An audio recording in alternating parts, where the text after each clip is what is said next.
Now that we've learned about some of the principles of web design, such as color theory, typography, user interface design, and user experience design, the 4 pillars, it's time to apply what we've learned and build a design together. Now, there's a website called Daily UI, which gives you a task to design every day for 100 days. It's free to sign up, and it's something that really does improve designers' skills by just that repeated practice. Now, if you take a look at a website called Collect UI, you can see they've collected together all the designers' attempts at designing each of these daily challenges. And you can see examples what each of these challenges are. For example, anything from creating a sign-up screen to a flight website to a hotel booking website. So we're going to take some of these ideas as inspiration and create our own website design, applying the 4 pillars that we've learned in this module. The first thing I want you to do is head over to a website called canva.com. Now, this is an online graphics editing program, and you don't have to download anything, and it's completely free to sign up. So sign up for a new account and then go ahead and create a new design. So we're going to pick custom dimensions, and I'm going to choose 1400 pixels by 800 pixels high. Once we're inside our design, we're going to take this as the first screen that the user sees in our website. And then when they scroll down, they'll see the next page, and then they scroll down and see the final part of our website. So let's design the first title screen. Now I'm going to choose this free template, which gives me a backdrop already, but I'm actually just going to use it for some texture. I quite like the way that this pattern looks, so I'm going to apply the pattern, and then I'm going to change the background. Now, I think the background looks a little bit bland with just a single color, so I'm going to choose a photo instead. And I'm going to search for a beach like this one. So now that I've got my image, I'm going to drag it out so that it's sized as large as it needs to be. So going all the way to each of the edges. And then I'm going to reposition it so that it fills up the entire screen, like this. So now I have a background image, some sort of texture on it, and I can go to the elements to keep adding to this design. Let's take a look at some of the gradients here. And I'm going to pick something that will fit in with this theme. Now, of course, how you design this is completely up to you. And I'm just providing an example of how I go through this process of designing. So now I've got a circle here. I'm going to add some more shapes, maybe a square of some sort. We can click on See All to see all the other ones.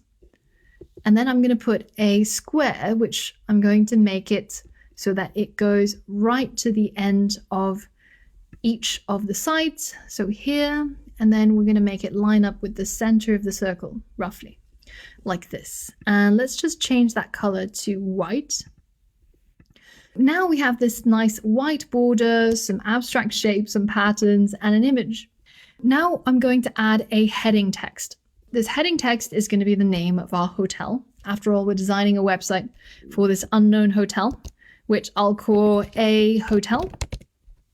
A really easy way of making something look authoritative and like it's been around forever is by changing the typeface to a serif typeface.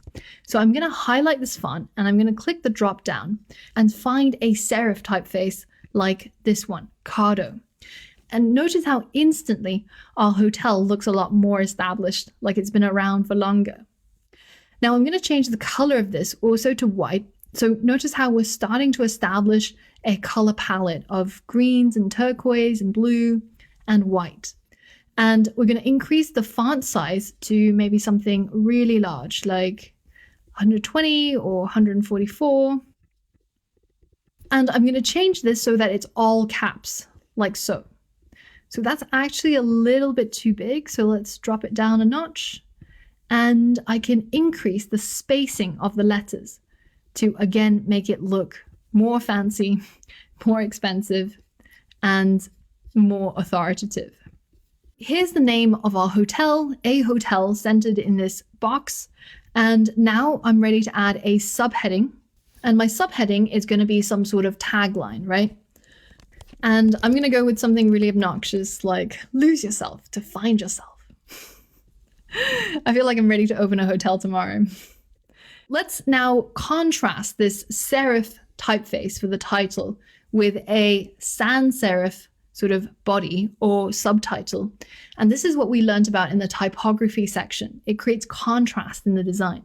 So I'm going to pick this Glacial Indifference typeface, and I'm again going to choose white and then make both these lines left aligned so that I can align them to the same position.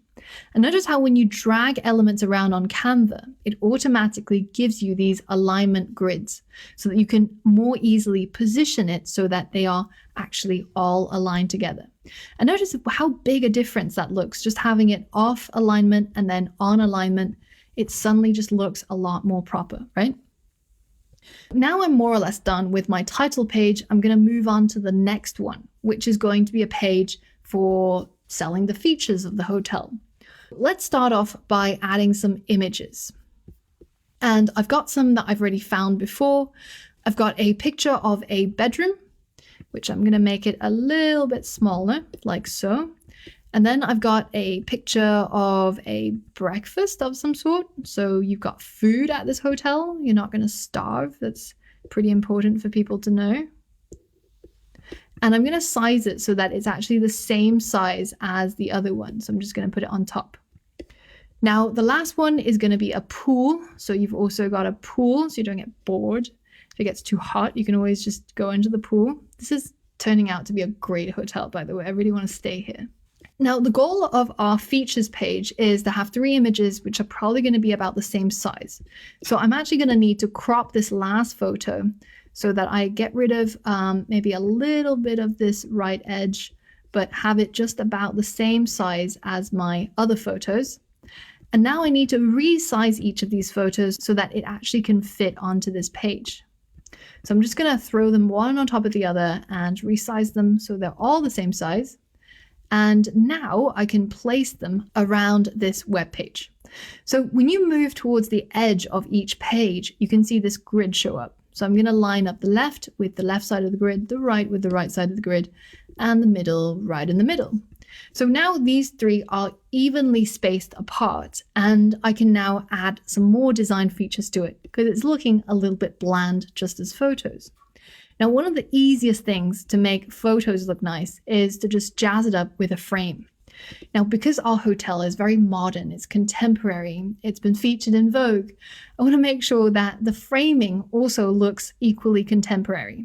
So I'm going to find a circle, and I'm going to put this circle around this square image, which is going to make it look quite nice and contemporary. And then I'm going to give it a background color like that. And we've now framed our picture. So now all I have to do is just copy it and put it onto all the other images like so. And now I've got 3 features. You got a bed, you got food, you got pool. What more do you want? The next part is probably going to be some sort of explainer, right? So I'll add a subheading of these sections. And the subheading is going to be something like you get beautiful food, you have beautiful rooms, and you have a beautiful pool. So 3 things that we've got. And I'm going to left align each of these again so that I can make it aligned with the left edge of each of the pictures, like this. So all 3 of these pieces of text are on the same horizontal level, and they're also vertically aligned with the start of each image. Now, each of these will need to be designed so that they have the same typeface as what we had in the title page, so that it's consistent, right? We're reflecting the same thing that we saw before. So I'm going to change that again to Glacial Indifference and do the same for all 3 bits of text. And now we can afford to increase the spacing in the text a little bit to make it look a little bit more roomy. So I think I had 18 on the other one, so I'm going to put 18 here as well, and 18 here as well. There we go. So we've got all 3 bits of text, and now all we need is just a little bit of body text. For the body text, I'm going to use a lorem ipsum So I'm going to use one of these generators and just get some text generated, and I'm going to copy a little bit of it and put it into my design. Replace that text with this, and that's a little bit too much, so let's make it a bit smaller. And we're going to have some text which is going to go just below this section. So it's still a little bit too much. Let's get rid of the last sentence. That looks pretty good. Now, again, we want to keep our design consistent. So we're going to make sure it's, again, left aligned using the same font as before. And we've now got a bit of body text, which I'm going to further style by changing the color of each of these. So I want to go for maybe like a dark grayish, like one of these. And the same for the body text. That way it doesn't sort of stand out so much. And I'm going to copy this so that I put it on all of the other features. Notice the alignment here. I've got all the pictures aligned with each other, all of these circles center aligned with each picture. I've got all the text lined along the left, and this just makes the design look a lot tighter and a lot more consistent. And notice how with the layout, I've tried to keep it interesting by having some pictures that break up the text and making sure that each body of text is not overwhelming. It's not too long, like a big long sentence, but instead it's short enough to be easily read quickly. Now, the other thing you'll notice is that there's a degree of hierarchy that's being established here, right? Clearly, the thing that I really want people to know is that my hotel is called a hotel. But in addition, I've also got, beautiful food being more important than the body text that explains that paragraph, and each of these images also being more important because, let's face it, most people look at the pictures and don't read anything, right? So that's our second part of the website done. And we're now onto the last part, which is going to be the contact page. So this contact page, I'm again going to search for maybe a photo of something that's quite fashionable, contemporary, tropical.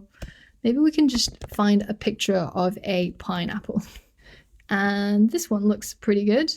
Let's go ahead and position this photo so that it's the same size as the design. And now I can move it up so that only the bottom shows up my pineapples. So there we go. We've got 1, 2, and 3. And the last part is just a contact me page. The contact me page is also going to need some title text. Let's just call that stay. So when they want to stay, they can take a look at this section. And we're going to, again, copy this style that we had from before so that we can actually replicate it down here. And we keep our design, again, consistent. It has the same theme, the same color palette, the same typography. This is a little bit too big though, so let's make it a bit smaller so it fits onto this page. And again, I'm going to be consistent with our geometric shapes, which is lending that sort of modern feel. I've got a sort of rectangle, a circle, more circles. So let's pick another shape from here. Maybe some sort of a hexagon. That looks pretty good. Let's add the hexagon, make it a bit smaller. We can maybe move our pineapples down a bit and change this so that it's white and make it even a bit smaller. I think something like that would do quite well. So now the final thing I want to add is some sort of mailing address, email address, phone number, which is going to go in here, and it's going to be nicely aligned with this word stay. So let's go ahead and take this word and make it right aligned so that this line pops up when I try to align it like so. And let's just make sure that it actually still fits in. So maybe we have to move this text up a little bit, reduce the spacing a little. I think a lot of times you do have to play around with your design just so that it starts looking good to you. You might have to shift things a little bit and be flexible with those rules that we've talked about. So now all we need to make sure is that the word is right aligned and our text is also right aligned so that we can actually line them up together so that they actually look like they're on the same vertical alignment. Now, if we can just mess around with the size of the hexagon and make sure that everything is still within the hexagon. And we've pretty much finished our design now. What did that take? Maybe 20 minutes? And we managed to apply a lot of things that we've learned from user interface design or user experience design, color theory, and typography to create this 3-page, very modern looking website for a hotel. So at this point, there's a really cool feature in Canva which lets you just publish the website. So if you click on this publish button and you scroll all the way down and you click on website, then you can actually select the web style as standard and then open this as an actual web page. Notice how it's placed my 3 pages together into an actual web page, and I can scroll down and also navigate to it through the navigation bar. Now, of course, we don't have mobile optimization. We don't have any code that has any functionality. We can't add JavaScript to it. But at least we can quickly throw up a design, visualize it, and share it with other people to see what they think. And this is probably one of the best ways of building up your design muscle, just practicing again and again until you get to a point where pretty much unanimously everybody thinks that your design looks great and people start asking you to actually build websites for them. So study a lot of the websites that you come across, the ones that you think look really good, and think about what makes them good. And then try to take some of those aspects along with everything you've learned in these lessons to create designs that humans love. So I hope you'll take a moment now to pause the video and have a go at creating your own hotel website. So use the same tools that you saw me use on Canva and try to design a slightly different type of hotel. What if it had to be a more traditional hotel that, was around in the time of Henry VIII or something? It was like some really old hotel, and they want to show how decadent they are, how glamorous they are, and try to design a different type of website. So pause the video, give that a go, and then try to apply everything you've learned in this module into that design. And once you've created your design, share this link that you can see at the top of Canva so that we can all see your design and we can comment on how beautiful it looks. So have a go at doing that and make sure that you let us know what it looks like in the comments below and have fun doing it. Now, I hope you really enjoyed this module on web design. It's a little bit different from what you've been used to so far. There's no coding in this module, but instead we try to get you to think about all of the design principles that actually ends up creating beautiful websites that people will love.